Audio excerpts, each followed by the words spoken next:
ಕೊಪ್ಪಳದ ಹಂಪಿಯಲ್ಲಿ ನಡೆದ ಭಯಾನಕ ಘಟನೆ ದೇಶವನ್ನೇ ಬೆಚ್ಚಿ ಬೀಳಿಸಿತು. ಮಾರ್ಚ್ 6, 2025 ರಾತ್ರಿ ಹಂಪಿ ಸಮೀಪದ ಸಾಣಾಪುರ ಕೆರೆ ಬಳಿ ಪ್ರವಾಸಿಗರ ಮೇಲೆ 3 ದುಷ್ಕರ್ಮಿಗಳು ಬಂದು ದಾಳಿ ಮಾಡಿದರು. ಪ್ರವಾಸಿಗರಲ್ಲಿ 3 ಜನ ಗಂಡಸರನ್ನು ತುಂಗಭದ್ರಾ ಕಾಲುವೆಗೆ ತಳ್ಳಿದರು ಮತ್ತು 2 ಹೆಂಗಸರನ್ನು ಕ್ರೂರವಾಗಿ ಅತ್ಯಾಚಾರ ಮಾಡಿದರು.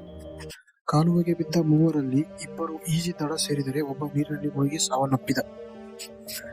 ನಂತರ ಪೊಲೀಸರು ಆರೋಪಿಗಳನ್ನು ಬಂಧಿಸಿ ಪ್ರಕರಣ ದಾಖಲಿಸಿದರು. ವಿಚಾರಣೆ ಗಂಗಾವತಿ ತಾಲೂಕು ಕೋರ್ಟ್ನಲ್ಲಿ ನಡೆಯಿತು.